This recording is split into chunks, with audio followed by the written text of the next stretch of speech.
Et bonjour, Moutassem Amour avec vous, bienvenue à ce nouvel épisode de méditation introspective. La méditation introspective, ça permet d'exprimer ce que l'on pense et ce que l'on ressent dans le moment présent.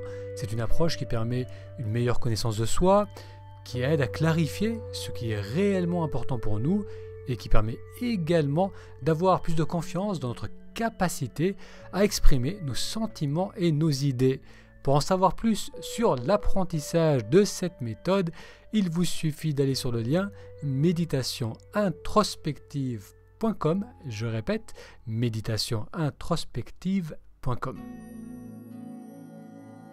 L'épisode d'aujourd'hui s'intitule « Il ou elle m'agace tellement ». C'est un exercice qui va nous permettre d'identifier là où l'on est en train d'avancer, d'évoluer dans notre vie. Cet épisode est organisé en 3 parties. Durant la première partie, on verra l'explication de cet exercice, comment le faire, en quoi cela consiste.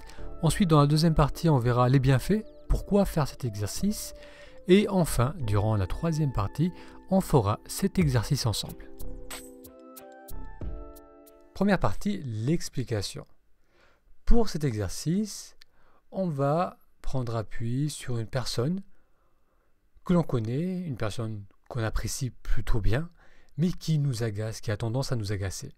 On va prendre appui sur cela pour regarder ce qui se passe en nous. Bien souvent, les autres sont un miroir de ce qu'on est en train de vivre. Donc cet exercice, dans la première partie de l'exercice, on va se poser cette question: qu'est-ce qui m'agace chez cette personne ? Alors il va être important de trouver une personne qui nous agace, mais non pas qui nous énerve vraiment. Il ne faut pas non plus qu'on soit dans une dynamique de détester cette personne, d'être vraiment conflit avec, mais c'est une personne envers laquelle on ressent de la bienveillance, mais qui a tendance à nous agacer. Donc on va identifier d'abord qu'est-ce qui nous agace chez cette personne, et le deuxième point, c'est qu'elle est en train de travailler, d'évoluer, de changer par rapport à cela.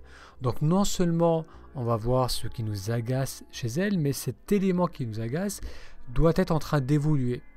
Par exemple, une personne, dans mon cas, je pense à une personne qui m'agace dans le sens que très souvent j'ai l'impression qu'elle se laisse aller, qu'elle se laisse porter, qu'elle ne fait pas d'efforts.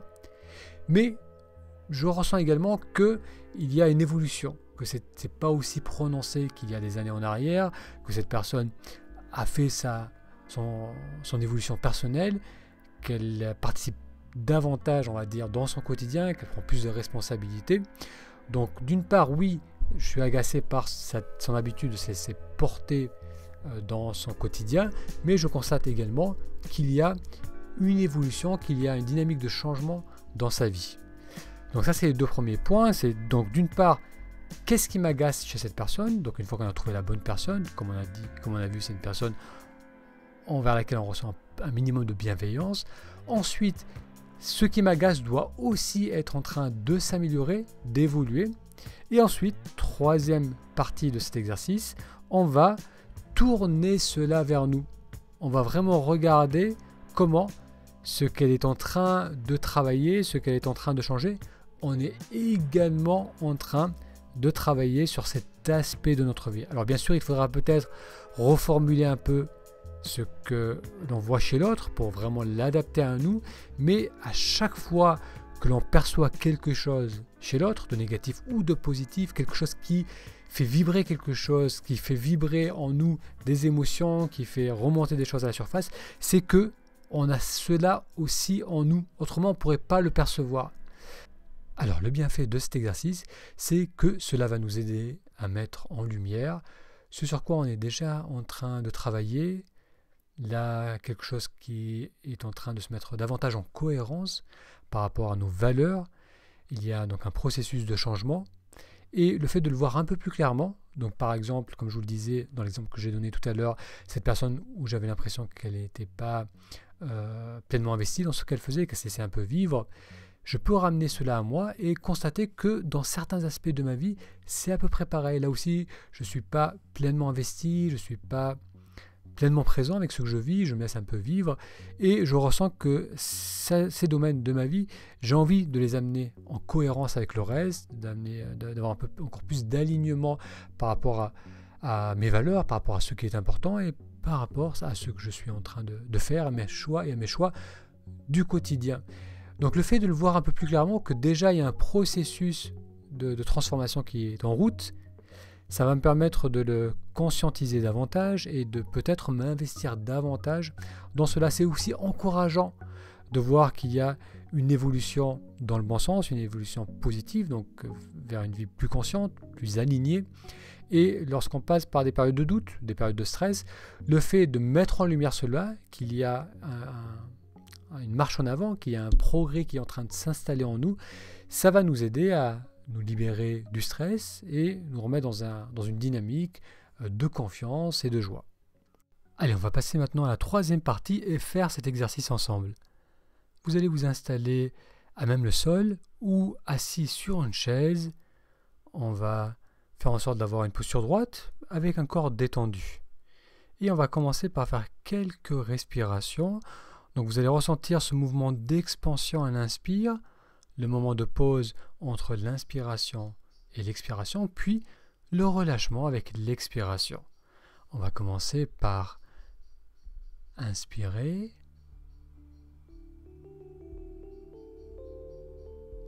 puis relâcher avec l'expiration. On inspire, on expire. À l'inspire, on ressent l'expansion, suivi du relâchement à l'expiration. Encore une fois, on inspire, et puis on expire jusqu'au bout.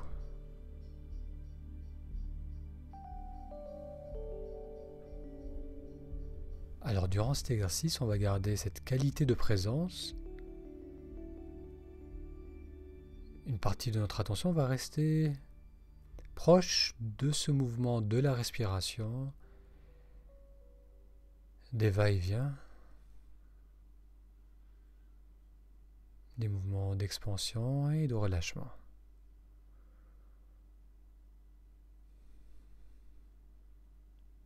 On va maintenant amener à notre attention une personne dans notre entourage qui a tendance à nous agacer. C'est une personne qui est suffisamment proche, envers laquelle on ressent de la bienveillance. Mais cette personne a tendance à nous agacer encore et encore. C'est peut-être par son comportement, par ses choix de vie, par sa façon d'être. Il y a quelque chose en elle qui a tendance à nous agacer, à venir appuyer sur nos points sensibles. Et c'est pas la première fois, c'est quelque chose qui a tendance à se répéter sur la durée. Donc amenez à vous cette personne et ce qui nous agace en elle est en train de changer. Si on regarde honnêtement la situation, on réalise que cette personne a fait, entre guillemets, un progrès, qu'elle a fait du chemin, que c'est peut-être pas aussi aigu que ça a pu l'être dans le passé. Donc on reconnaît que cette personne a fait son chemin, mais malgré tout cela, son comportement, sa façon d'être, ce qu'elle exprime, sa façon d'être avec nous ou avec les autres, continue encore un peu à nous agacer. Donc on va prendre une belle inspiration maintenant. Sentir l'expansion et avec l'expiration, sentir le relâchement. Encore une belle inspiration, suivie du relâchement. On inspire et cette fois-ci, avec l'expiration, on va formuler mentalement ce qui nous agace chez cette personne.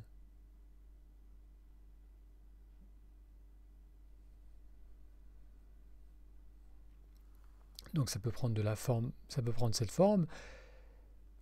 Cette personne m'agace parce que, et là, vous notez, vous dites mentalement pourquoi elle vous agace.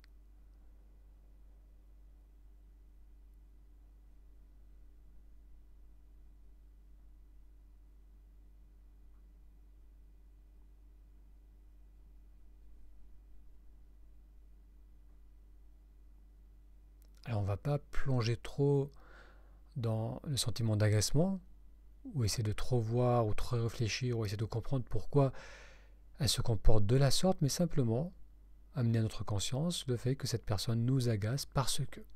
3 petits points et on remplit, vous allez noter mentalement pourquoi elle vous agace.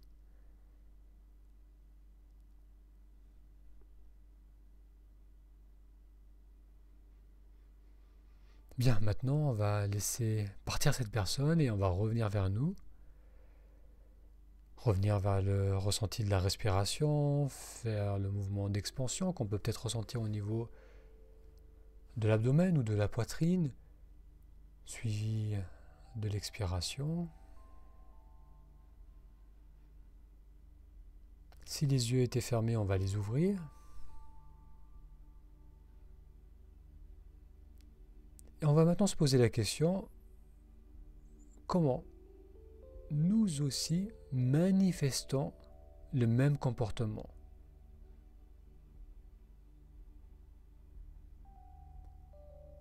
Alors au début, peut-être que la réponse ne va pas paraître évidente. On va peut-être même résister cela, se dire que non, nous c'est pas du tout notre cas, on n'est pas du tout comme ça.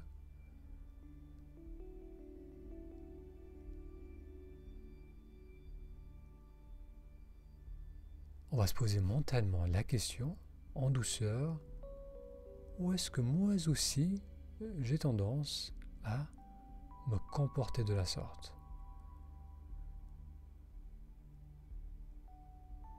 Dans quel domaine de ma vie je manifeste ce même comportement?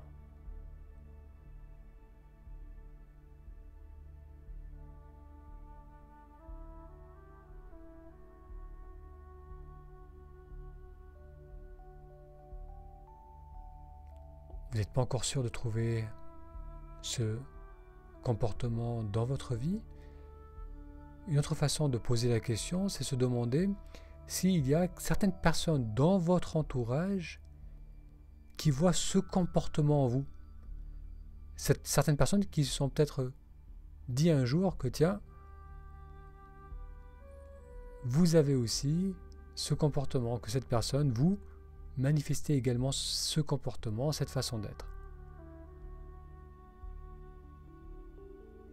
Donc amenez à votre attention ces quelques personnes autour de vous qui peut-être voient en vous ce défaut, cette façon d'être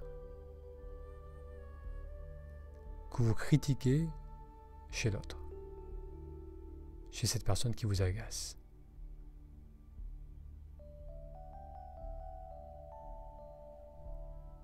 Et plus important encore, voyez comment vous êtes en train d'évoluer par rapport à cet aspect de votre vie. Voyez le chemin que vous avez parcouru par rapport à cela.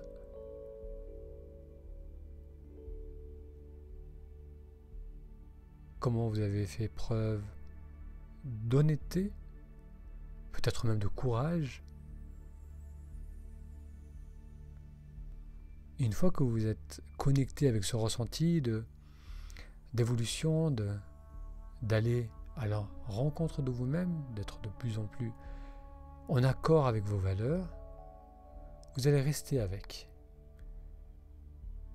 Le temps de quelques respirations.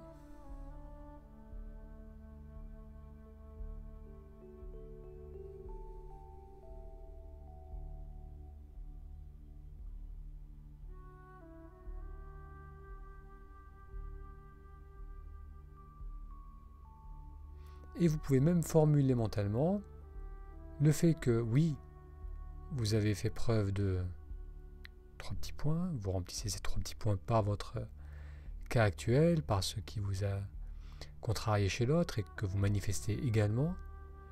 Oui, vous avez fait preuve de cela, mais vous ressentez que vous êtes en train de cheminer à travers cela et vous êtes en train de vous rapprocher vers votre être authentique, cohérent avec vos valeurs, cohérent avec ce qui vous est le plus cher. Bien, on va respirer profondément et s'étirer si nécessaire. Alors cet exercice est intéressant pour, comme on l'a vu dans la partie bienfait, pour prendre conscience que l'on est en train de cheminer vers de plus en plus d'authenticité et pour ressentir un sentiment de confiance et savoir qu'on est sur notre chemin de vie et qu'on est de plus en plus cohérent avec ce qui nous est réellement cher. Merci d'avoir suivi avec moi cet exercice. L'important avec ces exercices est de bien rester connecté au moment présent lorsque l'on répond aux questions. C'est ainsi que l'on pourra aller au-delà de nos conditionnements pour voir ce qui se passe réellement en soi. La méditation introspective, ça permet de se reconnecter à ce qui nous fait vibrer, à ce que l'on a envie de vivre et de partager avec les autres.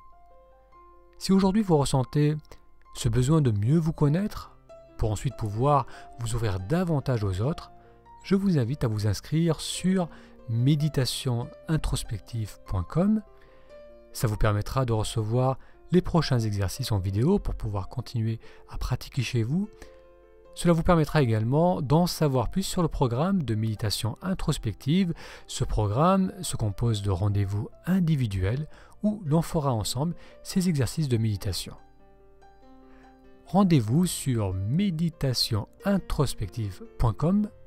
Un grand merci pour votre attention et je vous donne rendez-vous dans 3-4 jours pour un futur épisode.